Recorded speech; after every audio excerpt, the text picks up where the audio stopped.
Hi everyone, welcome to Prudent Classes. Hope all of you are doing good.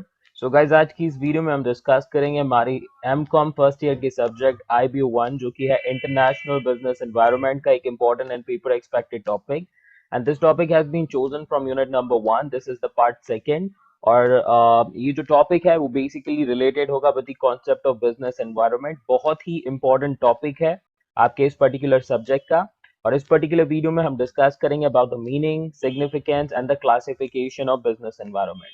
तो जल्द से जल्द हम इन तीनों टॉपिक्स को यहाँ पर डिस्कस कर लेते हैं और अपकमिंग जो वीडियोस होंगी उसमें आपके कुछ और इम्पोर्टेंट टॉपिक्स होंगे जो कि यूनिट नंबर 1 से रिलेटेड होंगे, जो कि एग्जाम के पॉइंट ऑफ व्यू से काफी इंपॉर्टेंस रखेंगे.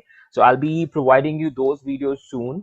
और बहुत सारी वीडियोस ऑलरेडी अपलोड की हुई हैं जिनको आप मेरे चैनल के प्लेलिस्ट में जाकर चेक कर सकते हैं. अगर फर्स्ट टाइम आप विजिट कर रहे हैं, फर्स्ट टाइम वॉच कर रहे हैं मेरे चैनल पर वीडियो, तो एक बार चैनल की प्लेलिस्ट में जाकर देख लीजिएगा और चैनल सब्सक्राइब कर लीजिएगा जिससे कि आपको इस तरह की वीडियोस मिलती रहें और साथ ही साथ इग्नू की कोई भी अपडेट आती है तो उसके रिलेटेड भी आपको इन्फॉर्मेशन मिल पाए. ओके, तो आगे बढ़ते हैं. आगे बढ़ने से पहले हमारा जो मिशन है वो भी याद रखिएगा, that is 70% or more in our upcoming exam, so we have to work for that.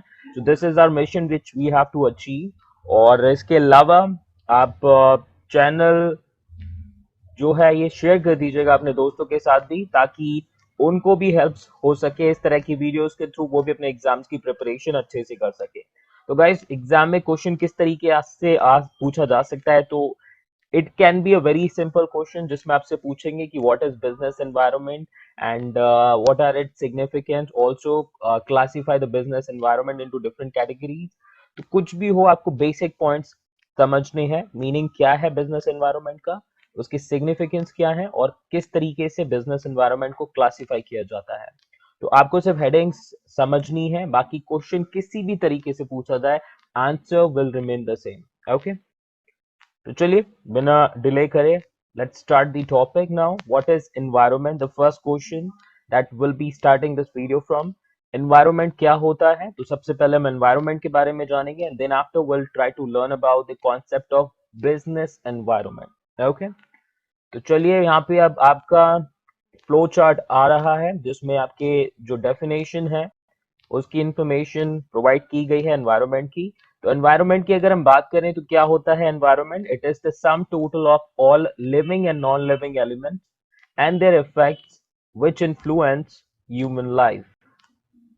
तो जितने भी living and non living elements होते हैं उन सब का अगर हम टोटल कर लें और उन living and non living element से जो इफेक्ट पड़ता है या जो इन्फ्लुएंस होता है ह्यूमन लाइफ पर, वो बेसिकली आपका एनवायरनमेंट है. तो एनवायरनमेंट क्या है, basically sum total of all the living and non living elements and there effects which influence human life. तो इन सिंपल टर्म्स में हम जिस सराउंडिंग में रहते हैं बेसिकली उसको हम एनवायरनमेंट कहते हैं. अब उस सराउंडिंग में आपके लिविंग बीइंग्स भी हैं, नॉन लिविंग एलिमेंट्स भी हैं, तो इन सब का कॉम्बिनेशन मिलकर बेसिकली एनवायरनमेंट कहलाएगा. अब now we have to talk about a very specific topic जो कि बिजनेस के पॉइंट ऑफ व्यू से होगा. Now will understand what is business environment. So let's proceed to the next slide. आप चाहें तो इसका स्क्रीनशॉट ले लीजिए, नहीं तो if possible make a notepad and try to note down all the important points so that you can revise these points in the examination time. और बाकी तो videos available हैं. Whenever you want to see, you can come back to my channel and you can see these videos once again.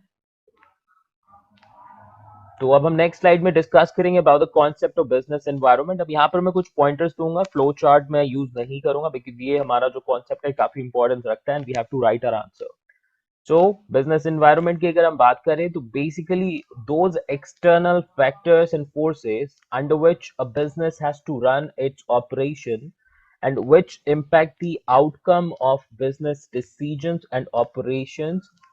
Such external factors and forces are known as business environment. तो business environment क्या है, वो सभी external factors and forces, ध्यान दीजिएगा external factors and forces, यानी कि एक बिजनेस जो होता है उस बिजनेस को आपके इंटरनल फैक्टर्स होते हैं जिससे डील करना होता है और बहुत सारे एक्सटर्नल फैक्टर्स एंड फोर्सेस होते हैं जिसके साथ भी उसको वर्क करना पड़ता है, जिसके अंडर उसको अपने जो ऑपरेशंस हैं उसको रन करना होता है.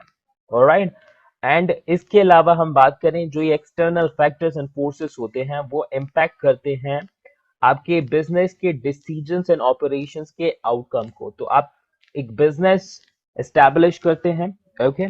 उस बिजनेस को एस्टैब्लिश करने के बाद में उसमें आप ऑपरेशनल एक्टिविटीज कंडक्ट करते हैं, कई तरह के डिसीजंस लेते हैं। It can be related to a financial decision of your business, it can be related to a production decision, it can be related to a marketing decision। तो आपके जितने भी बिजनेस डिसीजंस होते हैं और उनसे रिलेटेड जितने भी ऑपरेशंस होते हैं, एक्सटर्नल फैक्टर्स एंड फोर्सेस क्या करते हैं, बेसिकली उनका जो आउटकम होगा यानी कि उनका जो रिजल्ट होगा बेसिकली उसको इम्पैक्ट करते हैं। तो ध्यान दीजिएगा, तो ये जो एक्सटर्नल फैक्टर्स एंड फोर्सेस हैं वो आपके बिजनेस एनवायरनमेंट कहलाएंगे। तो बिजनेस का एनवायरनमेंट जो होगा उसके इंटरनल फैक्टर्स तो हैं ही, यहाँ पर जो बिजनेस है उसको सबसे ज्यादा प्रायोरिटी में रखना पड़ता है अपना एक्सटर्नल एनवायरनमेंट या फिर एक्सटर्नल फैक्टर्स एंड फोर्सेस जो कि मेजर इंपैक्ट देते हैं उसकी एक्टिविटीज को। इंटरनल एक्टिविटीज जो होती हैं बिजनेस की वो होती हैं कंट्रोलेबल, बट अगर हम बात करें जो एक्सटर्नल फैक्टर्स एंड फोर्सेस होते हैं, those are uncontrollable factors, uncertain factors. तो इसीलिए बिजनेस एनवायरनमेंट एक बहुत ही इंपॉर्टेंट एस्पेक्ट है किसी भी बिजनेस एक्टिविटी का। तो आई एम श्योर कि ये पॉइंट अभी तक आपको क्लियर होगा। नाउ बढ़ते हैं अपने नेक्स्ट पॉइंट पर एंड डिस्कस करते हैं सेकंड पॉइंट। अब हम बात करेंगे कि जो एनवायरनमेंट के फैक्टर्स एंड फोर्सेस होते हैं उनकी क्या कैरेक्टरिस्टिक्स होती हैं। तो कुछ कैरेक्टरिस्टिक्स हैं जो आपको पता होनी चाहिए। सबसे पहली, एनवायरनमेंट की जो फैक्टर्स एंड फोर्सेस होते हैं वो होते हैं एक्सटर्नल टू फर्म और एक्सटर्नल टू बिजनेस बेसिकली। तो बिजनेस के अंदर नहीं होते ये फैक्टर्स या फोर्सेस, ये होते हैं बिजनेस के बेसिकली बाहर। नाउ सेकंड पॉइंट, ये सेकंड कैरेक्टरिस्टिक की अगर हम बात करें जो फैक्टर्स एंड फोर्सेस होते हैं एनवायरनमेंट के, उसमें उनकी कैरेक्टरिस्टिक है कि ये अनकंट्रोलेबल होते हैं, यानी कि एक बिजनेस उनसे डील करने के लिए स्टेप्स तो ले सकता है लेकिन उनको कंट्रोल नहीं कर सकता। We can try to manage them but we can not control them, this is what you need to understand. Now, next thing or the next point is business has to adjust the strategies to deal with them. Up since we cannot control them, we can manage them. Therefore, in order to manage them, we have to make proper or best strategy so that we can deal with the business environment or the external factors and forces which can impact our business. Okay. तो I am sure कि second point भी जो अभी तक हमने discuss किया इस particular slide में, that is particularly and you know nicely clear to you. अब हम बात करते हैं अपने नेक्स्ट स्लाइड के नेक्स्ट पॉइंट्स की। तो अभी यहाँ पर मैं कुछ एग्जांपल्स दूंगा आपको जिससे आपको और अच्छे से समझ में आ जाएगा कि बिजनेस एनवायरनमेंट का जो कॉन्सेप्ट है वो क्यों इंपॉर्टेंस रखता है और क्यों हम इस पर्टिकुलर सब्जेक्ट के बारे में पढ़ेंगे। पूरे सब्जेक्ट का जो नाम ही है, अगर हम बात करें जो भी हम पढ़ेंगे IB1 का, इंटरनेशनल बिजनेस एनवायरनमेंट, यानी कि जो बिजनेस एनवायरनमेंट है उसके बारे में आपको जानना पड़ेगा और फिर उस बिजनेस एनवायरनमेंट को हम इंटरनेशनल लेवल पर पढ़ेंगे। इंटरनेशनल यानी कि ग्लोबल या फिर मल्टीनेशनल जो कॉर्पोरेशंस होती हैं वो किस तरीके से डील करती हैं आपके इस ग्लोबल एनवायरनमेंट में, तो उसके बारे में जानेंगे। लेकिन सबसे पहले आप सभी को नॉलेज होना जरूरी है कि बिजनेस एनवायरनमेंट क्या है और उसके कैसे इंपैक्ट पड़ते हैं। तो अभी कुछ एग्जांपल्स दूंगा मैं आपको जिससे आपको समझ में आ जाएगा कि बिजनेस एनवायरनमेंट कैसे इंपैक्ट करता है किसी भी बिजनेस को। तो सबसे पहला हमारा जो एग्जाम्पल है वो हम जीएसटी का ले सकते हैं। जीएसटी की फुल फॉर्म है गुड्स एंड सर्विसेज टैक्स। तो जब भी अगर मान लीजिए गवर्नमेंट अपना जीएसटी इंक्रीज करेगी किसी भी प्रोडक्ट पर, ओके, मान लीजिए एक प्रोडक्ट है, लेट्स टेक एन एग्जांपल, आपकी एक शू कंपनी है बेसिकली जो शूज बनाती है लेदर के। अब गवर्नमेंट ने उस शू कंपनी पर क्या कर दिया, जितने भी शू मैन्युफैक्चरर्स हैं उन पे जीएसटी इंक्रीज कर दिया। पहले they used to charge 5%, now they have increased the GST amount for leather products to 10%। तो अब जीएसटी इंक्रीज करने से क्या होगा, देखिए बिजनेस पर किस तरीके से इंपैक्ट पड़ेगा। अब उससे गवर्नमेंट को तो फायदा हो जाएगा, अगर इकोनॉमिकली हम बात करें तो गवर्नमेंट का रेवेन्यू बढ़ेगा, जीएसटी ज्यादा आएगा, रेवेन्यू गवर्नमेंट का बढ़ेगा। अब इससे गवर्नमेंट का रेवेन्यू बढ़ेगा तो इससे रिजल्ट क्या होगा कि जो सोशल स्टेटस है पुअर पीपल का, यानी कि सोशल लेवल पर गवर्नमेंट ज्यादा हेल्प कर पाएगी लोगों की। तो सबसे पहला तो ये बेनिफिट है गवर्नमेंट के लिए, यानी कि जीएसटी इंक्रीज होने से क्या होगा, आपका रेवेन्यू जो होगा गवर्नमेंट का वो बढ़ेगा। यानी कि इकोनॉमिकली अगर हम बात करें तो जो हमारी यू नो कंट्री है उसकी इकोनॉमी पॉजिटिवली ग्रो करेगी। नाउ अब इससे गवर्नमेंट के पास जब पैसा आएगा तो they can spend on social security and other stuff. तो वो अपने जो गरीब लोग हैं उनके लिए नई नई आपकी स्कीम्स लेकर आ सकती है, उनको अफोर्डेबल चीजें प्रोवाइड कर सकती है, एक सोशल स्टेटस प्रोवाइड कर सकती है। लेकिन इससे अब देखिए every coin has to aspect, जो ये था positive aspect. Now let's talk about the negative aspect. अब इससे ये होगा कि जो पर्सनल डिस्पोजेबल इनकम होगी रिच पीपल की वो रिड्यूस हो जाएगी। ओके, तो यानी कि एक ऐसा सेक्शन भी होगा जिसको इससे नेगेटिव इम्पैक्ट पड़ेगा। बट ओवरऑल अगर हम देखें तो इस पर्टिकुलर तरीके से हमारा जो इन्फ्लेशन है वो कंट्रोल हो जाएगा, यानी कि जो महंगाई है basically it can be controlled. So एक छोटे से चेंज की वजह से you can see lots of change in the environment. अब यहाँ पर पर्सनल डिस्पोजेबल इनकम की जो बात कर रहे हैं रिच पीपल, ये बेसिकली बिजनेस क्लास को इम्पैक्ट करेगी। ओके, और एट द एंड में अब जो लेदर प्रोडक्ट खरीदेंगे वो कंज्यूमर्स होंगे तो उनको ज्यादा पे भी करना पड़ेगा। अब आपको भी पता है कोई भी टैक्स जब लगाया जाता है तो finally consumer has to bear it, तो आपको एट द एंड घुमा के पैसे पे करने पड़ेंगे। तो there are many many things which we need to understand. But कहीं ना कहीं एक चेंज का बहुत सारी चीजों पर इम्पैक्ट पड़ता है, और अगर एनवायरनमेंट के कई सारे फैक्टर्स पर चेंज पड़े इम्पैक्ट पड़ेगा किसी भी चेंज का, तो उसका इम्पैक्ट बिजनेस पर भी पड़ेगा। नाउ बात करेंगे सेकेंड एग्जाम्पल की। जैसे कि आप देख सकते हैं मार्केट में आजकल कई सारे चाइनीज फोन्स अवेलेबल हैं, जैसे कि वीवो, जियोमी, ओप्पो। इसके अलावा अगर मैं बात करूं तो one plus is also a Chinese phone company. तो ये क्या कर रहे हैं, जितने भी आपके लोकल प्लेयर्स हैं या लोकल आपके स्मार्टफोन कंपनीज हैं जैसे कि माइक्रोमैक्स हो गई, कार्बन हो गई, लावा हो गई, ये सारी इंडियन ब्रांड्स हैं बेसिकली। आप में से बहुतों को पता भी होगा, जिसको नहीं पता माइक्रोमैक्स, कार्बन, लावा ये सारे इंडियन ब्रांड्स हैं बेसिकली। ओके, और ये चाइनीज फोन्स अगर हम बात करें तो बहुत ज्यादा कंपटीशन दे रहे हैं और एक थ्रेट बन रहे हैं हमारे जितने भी लोकल प्लेयर्स हैं, लोकल कंपनीज हैं, लोकल बिजनेसेस हैं। क्योंकि चाइनीज प्रोडक्ट, पहली बात तो चाइनीज प्रोडक्ट काफी अफोर्डेबल, काफी चीप प्राइस में मिल जाते हैं। प्लस आपकी जो फैसिलिटीज है या फीचर्स हैं आपको ऑलमोस्ट इक्वल लेवल पे ही मिल जाते हैं।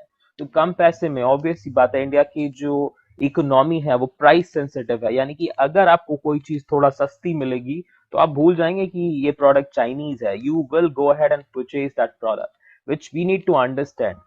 सो यहाँ पर ये हमारे जो लोकल मार्केट है, जो लोकल प्लेयर्स हैं, लोकल बिजनेस है, उनको इम्पैक्ट दे रहे हैं।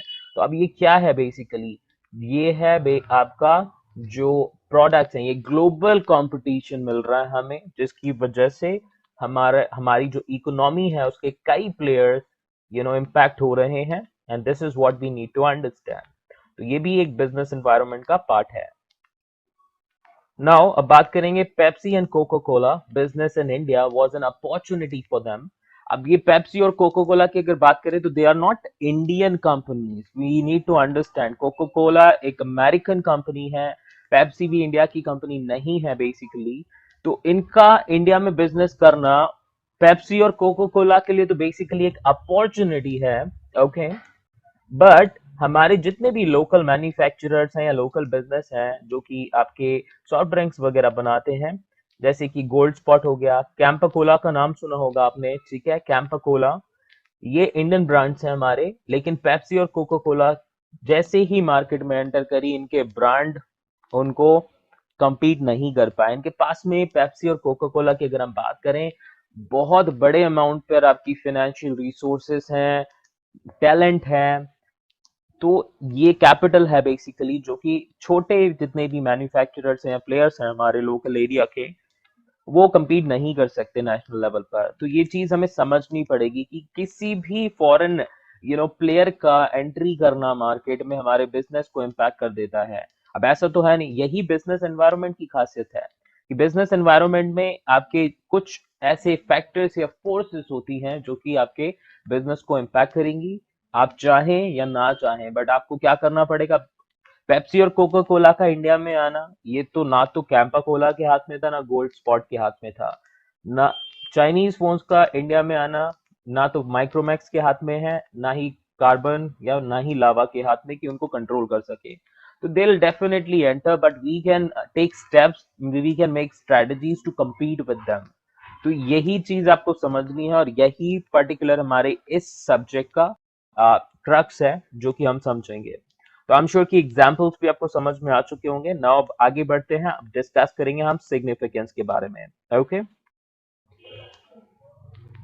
सो गाइस नेक्स्ट स्लाइड आपके स्क्रीन पर आ चुकी है, एंड इस पर्टिकुलर स्लाइड में हम डिस्कस करेंगे about the significance of business environment. Significance यानी कि इंपॉर्टेंस क्या है बिजनेस एनवायरनमेंट की। तो किसी भी चीज के बारे में अगर हम पढ़ रहे हैं या उसको यूज कर रहे हैं, तो उसका कुछ ना कुछ इंपॉर्टेंस होता है, चाहे वो इकोनॉमी को हो, बिजनेस को हो, या किसी इंडिविजुअल को हो। तो कोई ना कोई इंपॉर्टेंस जरूर होगा, जिसकी वजह से हमें बिजनेस एनवायरनमेंट के कॉन्सेप्ट को जानना बहुत जरूरी है। तो अब उन सिग्निफिकेंस के पॉइंट्स के बारे में डिस्कस कर लेते हैं। सो सबसे पहला पॉइंट आपके स्क्रीन पर आ चुका है, and it says business environment helps in identifying opportunities and getting the first mover advantage. तो बिजनेस एनवायरनमेंट के थ्रू आप क्या कर सकते हैं, जो भी एनवायरनमेंट में आपकी अपॉर्चुनिटीज अवेलेबल हैं, उनको आइडेंटिफाई कर सकते हैं, यानी उनका पता लगा सकते हैं। आप देखिए, एनवायरनमेंट ना आपको अपॉर्चुनिटीज और थ्रेट्स दोनों ही प्रोवाइड करता है। थ्रेट्स अगर आपको पता चले तो आपको प्रिपेयर करना है उन थ्रेट से डील करने के लिए, और अगर कोई अपॉर्चुनिटी आती है तो आपको क्या करना है, उसको ग्रैब करना है so that you can grow your business. और जब आप अपॉर्चुनिटीज टाइमली आइडेंटिफाई करेंगे तो उससे आपको मिलेगा first mover advantage. First mover advantage means कि आपने कोई अपॉर्चुनिटी देखी कि ये नया प्रोडक्ट बनाऊं जो अभी तक मार्केट में किसी ने लॉन्च नहीं किया। अगर आप ऐसा कोई प्रोडक्ट बनाते हैं तो आप नंबर वन यानी कि सबसे पहले प्लेयर होंगे, नंबर वन प्लेयर होंगे इनिशियली, और बाद में धीमे धीमे क्या होंगे, नए आपके जो प्लेयर्स है मार्केट में एंट्री करना शुरू कर देंगे।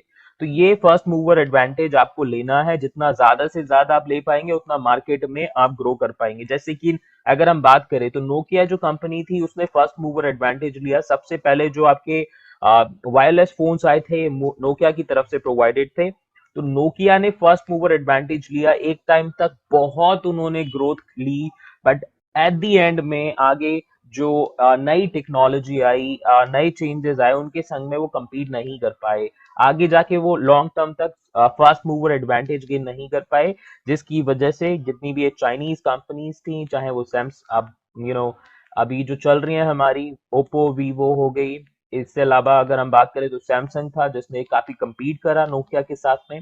तो these kind of things we need to understand कि बिजनेस एनवायरनमेंट को अच्छे से समझने के बाद में हम अपनी अपॉर्चुनिटीज आइडेंटिफाई कर सकते हैं, जो कि हमारे बिजनेस को ग्रो करने में हेल्प करेंगे, हमें फास्ट मूवर एडवांटेज दिलवाएंगी।